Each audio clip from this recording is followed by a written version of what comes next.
Pessoal, tudo que é bom dura pouco, né? Eu já tô com o coração apertado aqui. A gente acaba se apegando com o pessoal que comenta, que faz as perguntas, né? Porque a gente depois acaba conversando. E tá chegando ao fim, né? Amanhã acaba o nosso congresso, mas valeu muito a pena e ainda tem muita coisa boa para vir, né? Tem hoje, tem amanhã. Então vamos aproveitar ao máximo ainda as palestras que nos restam. E para começar a nossa noite, nós temos a doutora, mestre em reprodução, Fernanda Jordão. Ela vai falar sobre pontos críticos na transferência de embrião.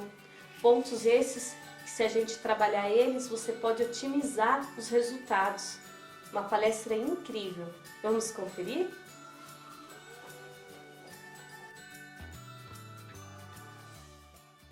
Oi gente, tudo bem com vocês? Meu nome é Fernanda, eu sou veterinária especialista em reprodução e hoje eu vim aqui para conversar com vocês um pouco sobre os pontos críticos da transferência de embrião em equinos. Vamos começar falando um pouco sobre a minha trajetória.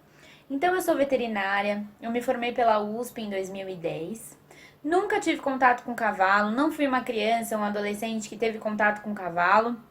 Eu descobri o cavalo na faculdade mesmo e foi amor à primeira vista. Do mesmo jeito com a reprodução. Quando eu descobri a reprodução e todas as possibilidades que a reprodução me oferecia para os proprietários, para os envolvidos, também foi amor à primeira vista. E eu decidi logo no comecinho da faculdade que eu queria fazer reprodução de cavalo. E aí começou a trajetória para conseguir chegar a trabalhar com isso. Então, estágio em grandes centrais, fiz meu estágio obrigatório nos Estados Unidos, um pedacinho, depois o resto dele nas grandes centrais aqui do Brasil. E quando eu me formei, logo que eu me formei, eu entrei na residência em Piracaia, na central de reprodução da doutora Guta Alonso. E eu trabalhei lá por um período, onde eu aprendi grande parte do que eu sei hoje. E juntamente com a residência, eu comecei a fazer o meu mestrado. Lá na USP de Pirassununga, eu trabalhei com sêmen refrigerado. E aí eu fui começando a trabalhar, atender alguns clientes em algumas regiões. Hoje em dia eu atendo o Aras Passárgada de Puro Sangue Lusitano lá em Ibiúna, atendo o Cavalo Codelaria em Atibaia, o Aras Campos Pinheiro também em Atibaia e alguns outros lugares. E hoje em dia também eu faço doutorado na USP, eu estou nos finalmente aí, na reta final. Eu trabalho com resistência à insulina da gestação, um tema bastante polêmico também e muito interessante. Se vocês, inclusive, tiverem curiosidade, no meu Instagram eu vira e mexe posto algum resultado, alguma coisa que vem acontecendo. A gente está tendo algumas descobertas novas aí nessa questão da gestação e da alimentação e do metabolismo. E também trabalho na ATP Veterinária, que é uma empresa em Bragança Paulista que oferece cursos de reprodução e outras coisas para alunos de graduação e para profissionais.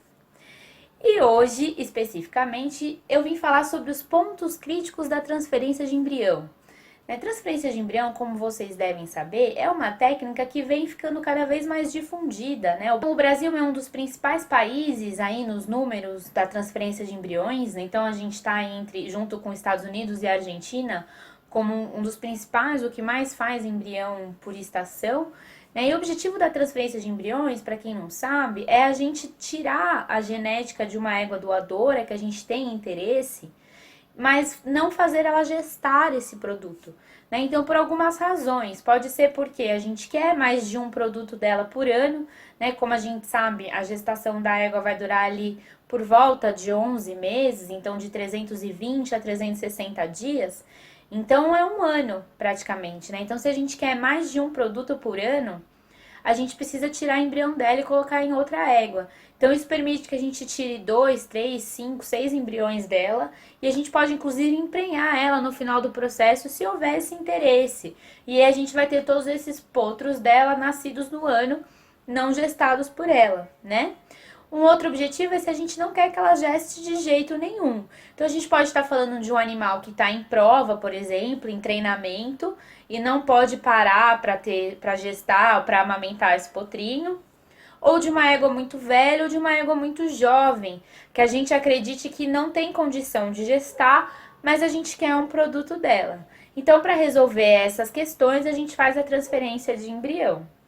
A gente insemina essa égua doadora ou faz uma monta natural, se for o caso, e a gente coleta esse embrião com 7, 8 ou 9 dias. Então ele é um blastocisto expandido, que a gente chama, uma bolinha cheia de célula, ainda em divisão celular, e a gente transfere essa bolinha para uma outra égua que a gente chama de égua receptora, tá? Normalmente essa égua é uma égua comum, uma égua que não valha tanto, vai variar de associação para associação, se a égua precisa ou não ser da raça da doadora, ou existem algumas associações, como por exemplo a BQM, que varia o valor do registro do potro, se a receptora é ou não quarto de milha.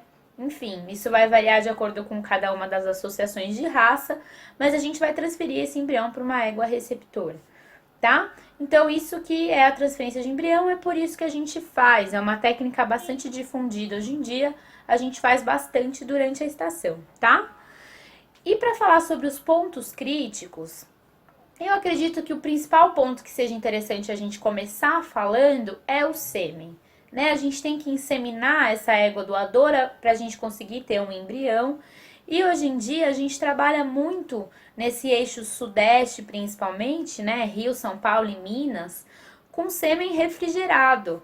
Então é um sêmen que vem por motoboy, o motoboy traz esse sêmen pra gente e a gente utiliza ele na inseminação da doadora. E por que eu acho que esse é um ponto crítico? Porque a gente vem trabalhando muito com sêmen de não tão boa qualidade, né? Por várias questões que eu vou falar aqui para vocês. A primeira delas é que, diferente, por exemplo, do bovino, dos touros, né? Os garanhões, eles são selecionados como garanhão não levando em consideração o potencial fértil, a qualidade de sêmen, um exame andrológico, e mais levando em consideração a performance, a conformação, o valor sentimental, ou quanto ganhou de prova, né? Mas isso que faz um proprietário, você que é proprietário deve concordar comigo, que faz um proprietário escolher um garanhão são mais essas características.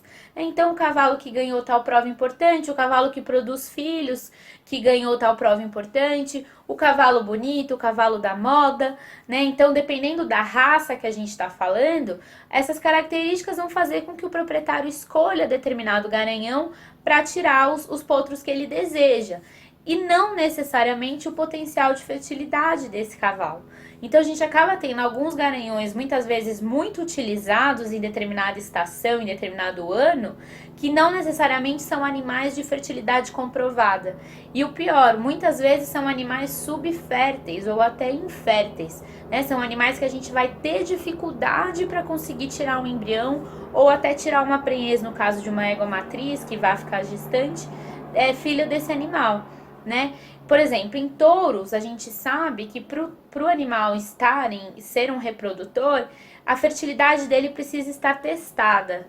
E em touros existe uma outra questão, que se aquele touro específico não está dando resultado, a gente simplesmente troca de touro e tudo bem. Isso não vai fazer tanta diferença assim para o proprietário, no caso de bovinos. Para o proprietário de cavalo, a gente sabe muito bem que faz total diferença, né? Se o proprietário quer determinado garanhão e eu vou lá e falo, olha, esse garanhão não está dando resultado, vamos tentar trocar? Ele vai avaliar todas as outras possibilidades e muitas vezes não vai aceitar essa troca, porque não é o garanhão que ele queria. Esse é um dos pontos críticos, como eu falei, tanto para prenhez, quando eu quero emprenhar aquela égua, não necessariamente eu quero tirar o embrião dela, quanto para quando eu quero tirar um embrião. Né? Essa questão do garanhão não ter a fertilidade necessariamente comprovada é um dos pontos críticos, na minha opinião. Ainda falando de sêmen, um outro ponto crítico é a questão da manipulação espermática. A gente ainda recebe muito sêmen mal manipulado, né? Pelo espermatozoide se tratar de uma célula tão sensível, que passou por tanta coisa, tanta diferenciação para chegar naquele formato ideal para atingir o nosso objetivo, que é carregar o DNA.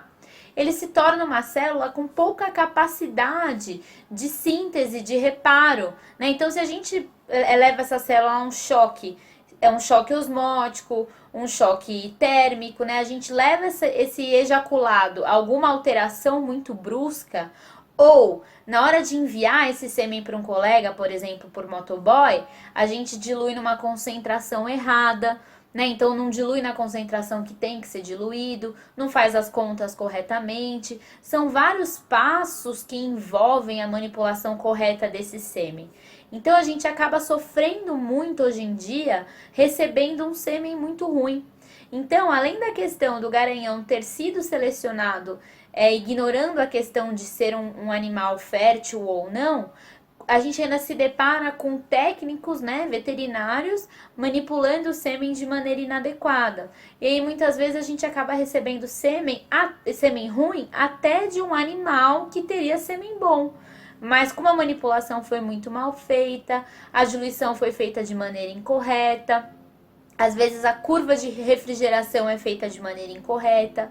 Então todos esses passos não são respeitados, a gente acaba recebendo um sêmen de má qualidade, né? Isso também no momento da congelação de sêmen, que eu vou falar daqui a pouquinho, que a gente também pode usar o sêmen congelado, isso também acaba acontecendo, né? Então, para mim, um outro ponto crítico ainda é a questão do macho, falando agora de manipulação espermática. A gente acaba, às vezes, não tendo o embrião que a gente quer, porque a gente tem uma manipulação de sêmen mal feita, né? E outra questão é o tal do sêmen congelado. Muitas vezes a gente vai utilizar o sêmen congelado. Às vezes o proprietário confunde o sêmen refrigerado com o sêmen congelado. O sêmen refrigerado é aquele que vai ser coletado aqui, por exemplo, e vai ser enviado para um lugar a 300 quilômetros, 500 quilômetros daqui. Pode ser num avião, pode ser por motoboy, mas que ainda vai chegar ali dentro de no máximo 12 horas. O sêmen é coletado, ele deve ser avaliado, diluído de maneira correta, colocado envasado para fazer uma curva de refrigeração correta e assim enviado. Esse é o sêmen refrigerado. O sêmen congelado é aquele que fica congelado em nitrogênio, dentro das palhetinhas, né? Uma estruturinha de plástico onde a gente coloca ali uma determinada quantidade de células. Esse sêmen, ele já foi coletado já faz tempo, às vezes o animal já morreu, às vezes o animal está na Europa, está nos Estados Unidos, o sêmen foi importado, às vezes o animal até está no Brasil, mas ele está em prova, ele não pode ser coletado, ele está em treinamento. Então, esse sêmen fica congelado e ele é totalmente diferente do sêmen refrigerado, tanto nas questões do processo que ele sofreu para chegar até ali, quanto na manipulação e na forma com que a gente vai utilizá-lo na égua, né? Ele necessita um controle maior da égua, porque ele é um sêmen de pior qualidade, a gente precisa colocar ele, inseminar a égua muito próximo do momento da ovulação. Então, o sêmen congelado acaba sendo ainda um ponto crítico, né? Tanto porque às vezes a gente pega um sêmen congelado que não foi bem congelado, e outras vezes ele até foi muito bem congelado, né? O processo de congelação foi feito de uma maneira muito correta. Mas o semi-congelado de cavalo ainda tem uma qualidade inferior. Por exemplo, quando comparado com o semi-congelado de bovino. Por mais que a gente estude e faça todo o processo da maneira mais adequada possível, quando a gente descongela essa amostra, a gente ainda tem uma amostra de qualidade inferior. E devido a isso, o sêmen congelado é um dos pontos críticos. Quando o proprietário acaba escolhendo um cavalo, que a gente é obrigado a usar o sêmen congelado. Um cavalo que a gente não vai ter acesso a esse sêmen de outra maneira. Não que não tenha como ter resultado dessa maneira, muito pelo contrário. A gente faz acontecer, controla a égua muito bem controladinha, e muitas vezes a gente consegue sim resultado com o sêmen congelado. Mas falando de ponto crítico, não deixa de ser um ponto crítico para a transferência de embriões em equino, a utilização do sêmen congelado, Então, a gente está falando aqui de ponto crítico de transferência para o processo de transferência de embrião, e como vocês podem ver, até agora eu só falei de macho, Então, desde a questão do garanhão não ser selecionado pela fertilidade, muitas vezes a gente tem garanhões que têm uma qualidade espermática ruim, isso é um ponto crítico. O segundo ponto é a manipulação dessa amostra, seja ela de boa qualidade ou pior ainda, já naturalmente de qualidade inferior. O veterinário acaba fazendo uma manipulação incorreta, inadequada, e a gente acaba recebendo um sêmen pior. de baixa qualidade, isso é um segundo ponto crítico, na minha opinião. E ainda falando de macho, o terceiro ponto crítico é o sêmen congelado, né? A utilização de sêmen congelado para a transferência de embrião desses animais. Então, os pontos críticos falando de macho. Um outro ponto crítico que eu considero na transferência de embriões é a qualidade das receptoras. Né? A receptora de embrião é aquela égua que vai gestar esse produto e vai amamentar esse potro até o momento do desmame. E muitas vezes, na hora de selecionar receptoras, a gente não tem isso em mente, da importância desse animal. E às vezes a gente acaba escolhendo receptoras de não tão boa qualidade. Isso eu posso falar para vocês, acontece em dois momentos. Então, primeiro, na hora de adquirir essa receptora, então eu vou comprar um lote de receptoras, eu sou dono de uma central, eu sou veterinário, ou eu sou proprietário e eu quero comprar receptoras para eu colocar os embriões da minha égua, para não ter que pagar a receptora de outro lugar, e eu acabo selecionando mal esses animais na hora de comprar. Então, às vezes, animais muito velhos, ou esses animais não são examinados no momento da compra por um veterinário, então elas já têm algumas alterações uterinas, elas têm cisto, elas têm líquido, às vezes elas não ciclam tão bem, ou ainda acaba se adquirindo animais com conformação vulvar muito ruim, né? Uma conformação que permite que ela, ou que ela tenha uma vulva muito pequenininha, que não consiga parir normalmente, ou que ela não tenha um fechamento normal de vulva, que leve ela a fazer infecção uterina, enfim. Então, na hora de obter essas receptoras, né, comprar essas receptoras, é muito importante que o veterinário faça esse exame. E esse é um dos pontos críticos. Ainda falando de receptora, um outro momento que é um ponto crítico é a seleção da receptora no dia da transferência de embrião. Né? Os dados de literatura nos dizem que toda vez que a gente tem uma doadora, a gente tem que ter pelo menos 3 receptoras disponíveis para ela. Para que no dia da transferência, que a gente tenha o nosso embrião na mão e a gente vai escolher a melhor receptora, a gente tenha uma opção. E aí a gente veterinário possa examinar o útero desse animal, examinar o ovário, né, fazer uma palpação, ver a tonicidade desse útero, ver a qualidade do corpo lúteo formado nesse ovário e assim poder selecionar o melhor animal. Só que na realidade a gente sabe que nem sempre a gente vai ter disponível esses 3 animais. Às vezes a gente tem uma receptora para cada doadora. Às vezes o proprietário chega pra gente e fala o seguinte: eu quero colocar embrião dessa égua nessa égua e ponto final. Não tem outra égua, não tem outra opção, não pode mandar para central, não pode fazer absolutamente nada porque ele não quer gastar. Ele tem aquele animal disponível, um animal que ele não pretende emprenhar, não pretende fazer nada, então ele quer colocar o embrião nesse animal. A gente entende isso perfeitamente. Mas isso acaba sendo um ponto crítico, porque nem sempre esse animal que o proprietário deseja é um animal com boa qualidade reprodutiva. Nem sempre ele tem um útero saudável, nem sempre é uma fêmea que cicla normalmente, ou que esteja ciclando normalmente, que tem uma boa conformação vulvar, então às vezes a gente tem que tratar esse animal primeiro, e nem sempre a gente vai ter o resultado adequado. Então isso é um ponto crítico com certeza. A questão da receptora de embrião, tanto no momento da compra, então comprar animais, quanto no momento da seleção, né? Ter animais para selecionar no momento da transferência de embrião. Então, a receptora ainda é um ponto crítico na transferência de embrião. Uma outra questão que talvez seja ainda um ponto crítico também é a questão da receptora por outro motivo, que é início e final de estação de monta. Agora a gente vai estar entrando na estação, então agosto, setembro, quando a gente está começando a estação de monta, existem algumas raças que têm pressa e querem começar mais cedo, por exemplo, o quarto de milha é uma delas, por conta do ano hípico, né, que a gente precisa ter animais bem nascidos, então existem ainda alguns proprietários que querem começar a estação reprodutiva mais cedo, e mesmo proprietários de outras raças que não têm essa necessidade, mas que têm pressa, que querem aproveitar um maior tempo, né? Na ideia que quanto mais cedo comece, mais tempo se tem para fazer os potros desejados até o final da estação. Então, essas pessoas elas acabam tendo pressa para começar. Para as doadoras de embrião, isso não costuma ser um problema, porque são animais que estão sempre em boa condição corporal, às vezes até um pouco gordas, são animais que vivem em cocheira, comem ração, se alimentam bem. Agora, já com as receptoras, elas não necessariamente, na maioria dos casos, elas não vão estar tendo todo esse atendimento nutricional, né? Por questão de custo.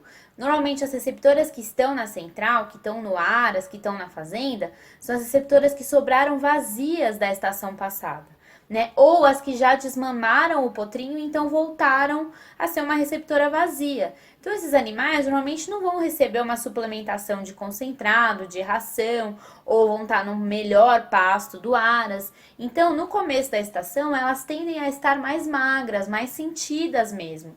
Então, é muito comum que elas não estejam ciclando, né? Então, o criador, o proprietário, ele quer começar mais cedo, ele tem essa pressa de começar. A doadora, que está num estado de condição corporal ideal, às vezes até um pouco acima, que come bem, que vive em cocheira, já está ciclando, já está mostrando um cio e tendo uma ovulação, mas não, nem sempre teremos receptoras para colocar esses embriões. Nesses casos, a gente acaba optando por fazer um ciclo artificial, tendo como base a utilização de hormônios nessas receptoras, e isso nem sempre vai dar o mesmo resultado do que num cio natural. Então, isso acaba sendo um ponto crítico também, a utilização das receptoras nesse início de estação. E como eu disse, no final da estação, a receptora também é um ponto crítico, porque muitas vezes as receptoras que sobraram são aquelas que já deram vazias várias vezes. Então, são receptoras que a gente acabou colocando embrião, elas não confirmaram porque elas têm algum problema que a gente não conseguiu ainda diagnosticar, ou às vezes até já conseguiu diagnosticar, mas ela é a nossa única opção. Então, ela acaba dando vazia, vazia, vazia, e elas acabam sobrando pra gente no final. Porque as receptoras que são de fato boas já estão prenhes no final da estação. Então, no final, às vezes o proprietário ainda quer continuar fazendo a transferência, tirando o embrião das doadoras, mas as receptoras já não estão tão boas assim, né? Já não sobraram só as receptoras piores. Certo? Lembrando que condição corporal ruim nem sempre é um problema determinante, né? Se o animal está magro ou emagrecendo, isso acaba sendo ruim para a fertilidade, né? Porque numa escala de prioridades, a reprodução vai ser a última coisa que o animal vai fazer, né? Se ele não tiver numa condição nutricional muito boa. Mas se o animal estiver engordando, né? Então, num balanço energético positivo, apesar de estar magra, ela está engordando, aí a fertilidade começa a funcionar. Então, a gente fala em receptoras com condição corporal ruim, são animais magros, já estacionados, magros há bastante tempo, ou animais emagrecendo, ou seja, em balanço energético negativo. Isso é ruim para a fertilidade. Então, as receptoras nessas condições, em começo e final de estação reprodutiva, costuma ser um fator limitante, tá? Então, como fator limitante aí, pontos críticos, a gente já conversou sobre o sêmen e as questões que envolvem o sêmen e sobre as receptoras, as questões que envolvem as receptoras de embrião. Esses costumam ser os pontos críticos da transferência de embrião. Outros pontos críticos que a gente pode conversar, que já não é tão crítico assim, mas costuma ser em alguns momentos um problema, é a questão da técnica propriamente dita, né? Então, durante todo o processo de coleta, manipulação e transferência de embrião, isso exige alguma prática, né? Você já ter alguma prática durante esse processo para que o processo ocorra bem, né? Principalmente no momento da transferência do embrião na receptora. Esse é o momento mais crítico, é um dos pontos mais críticos falando de técnica. Por quê? Quando a gente vai fazer essa transferência de embrião nessa receptora, a receptora ela está numa fase do ciclo dela chamada de diestro, que é uma fase em que ela está ovulada, ela está sincronizada com a doadora, então ela está ovulada, a progesterona, que é o hormônio da ovulação, ele está alto. Quando a progesterona está alta, a imunidade da fêmea cai bastante, ela fica com uma imunidade bastante reduzida. Isso acontece porque o organismo da fêmea ele está com a intenção de ficar gestante, uma vez que aconteceu a ovulação.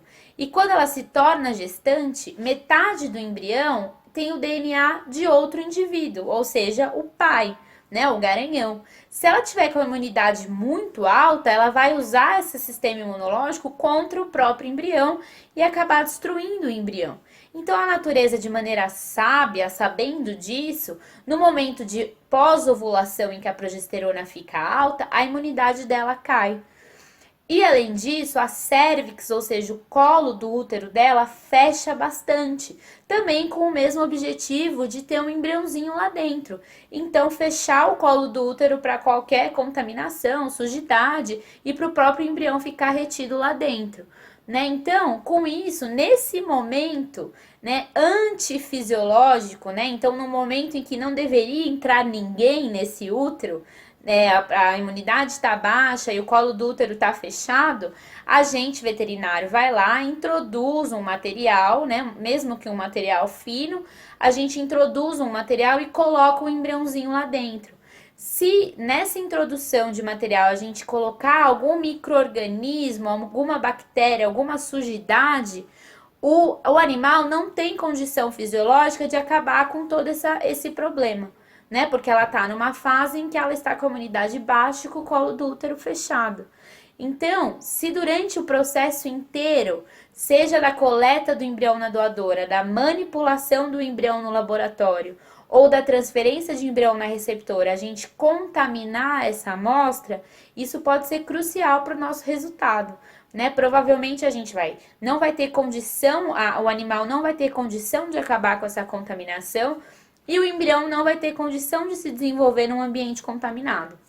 Ou seja, a técnica em si, principalmente a transferência de embrião, pode ser um fator determinante, um ponto crítico para o nosso resultado.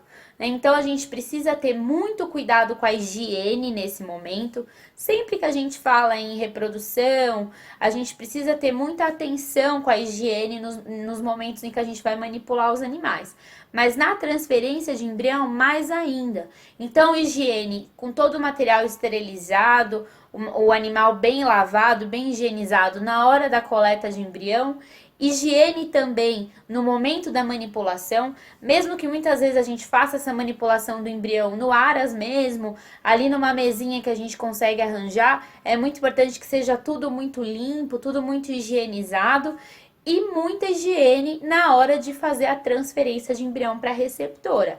A receptora tem que estar muito bem higienizada e todo o material utilizado ser sempre um material descartável ou material esterilizado, tudo sempre muito bem higienizado, para que a gente não leve contaminação para dentro dessa receptora e assim o embrião consiga se desenvolver naquele ambiente uterino, né? E também a técnica de transferência, de passar essa cérvix sem fazer nenhuma lesão, sem fazer nenhum excesso de manipulação, tudo isso vai depender do resultado. Então, esse é um terceiro ponto crítico no momento da transferência de embrião. Né, o sêmen, a receptora e o operador em si, né, o técnico, a maneira com que a técnica de transferência, de coleta, manipulação e principalmente de transferência de embrião na receptora é realizada. Eu considero que esses três sejam os principais pontos a se considerar, né, os pontos críticos para um sucesso na técnica de transferência de embrião. Eu não entrei em detalhes de todos os passos da técnica em relação à manipulação de doadora, inseminação artificial, manipulação do sêmen, sincronização doadora-receptora, a própria transferência de embrião, porque não era o objetivo hoje da nossa conversa aqui. O nosso objetivo era despertar na cabeça de você que está assistindo ou de quem estiver acompanhando os pontos críticos mesmo da técnica. Se ficou alguma dúvida, você tiver interesse em saber mais detalhadamente todos os passos, como funciona, eu me coloco totalmente à disposição. Você pode entrar em contato comigo se você for proprietário, se você for veterinário ou se você for estudante. Entre em contato comigo, eu tiro as dúvidas que você tiver, tá? Porque a ideia hoje era simplesmente a gente despertar para alguns momentos, né? Que podem alterar o nosso resultado. Então, se você é proprietário, de repente escolher um animal com uma fertilidade conhecida, né? Se você está tentando utilizar um garanhão que não está dando resultado, né? Um garanhão em que o sêmen chega com uma qualidade ruim, de repente repensar a escolha, né? Porque isso fica envolvendo gasto, deslocamento de veterinário, deslocamento com coleta, motoboy, né? Acaba envolvendo alguns custos e pode acabar desanimando o proprietário, inclusive que não consegue resultado porque está usando um animal subfértil, às vezes até infértil. Então, de repente, repensar a escolha do garanhão, se você é veterinário ou é estudante, lembrar da importância da manipulação correta do sêmen, tentar fazer uma manipulação adequada, deixar na concentração ideal para o envio. Tudo isso vai mudar muito o resultado, tanto seu quanto do colega que está recebendo essa amostra. Se você é estudante também, lembrar da importância de fazer uma transferência de embrião bem feita, num ambiente com higiene, em que a gente não vai levar contaminação para essa receptora. Então, são pontos muito interessantes em que a gente tem que pensar para ter o nosso sucesso. E por último, mas não menos importante, a nossa égua receptora, né, que muitas vezes, por ser um animal comum, que não é tão valioso, acaba sendo deixado um pouco de lado, né, tanto pelo proprietário quanto pelos veterinários. E se esquece que é ela que vai gestar esse produto. Né? Ela vai gestar e vai criar esse potro até o desmame. Então é muito importante que seja um animal saudável, que tenha uma nutrição adequada, um manejo sanitário adequado, né? Um animal em condições de bem-estar, para que ele possa realmente fazer com que você atinja seu objetivo com aquele potro que você tanto deseja. Né? De nada adianta a gente pagar uma cobertura cara, gastar com serviços veterinários, fazer uma técnica muito bem feita e no final a gente negligenciar a receptora. Né? Então essa égua receptora tem que ser muito bem selecionada, tem que ser muito bem cuidada, para que no final a gente tenha ali o nosso objetivo, que é um potrinho saudável, que atenda a nossa expectativa em relação à conformação, performance, o que for que a gente estiver interessado nele. Tá? Então, meu objetivo aqui foi passar para vocês essas reflexões. Eu espero ter ajudado, ter acrescentado alguma coisa no conhecimento de vocês. Eu tenho um Instagram, o que a gente vai colocar aqui, onde eu coloco meu dia a dia, minha rotina, né? Eu posto sem filtro mesmo, para você que é estudante conhecer como que é o dia a dia do veterinário de reprodução. Você que é proprietário quiser entrar em contato comigo, tiver alguma dúvida, quiser implementar alguma biotécnica no seu aras, no seu plantel, tiver interesse em entrar em contato comigo, pode entrar em contato comigo lá pelo Instagram.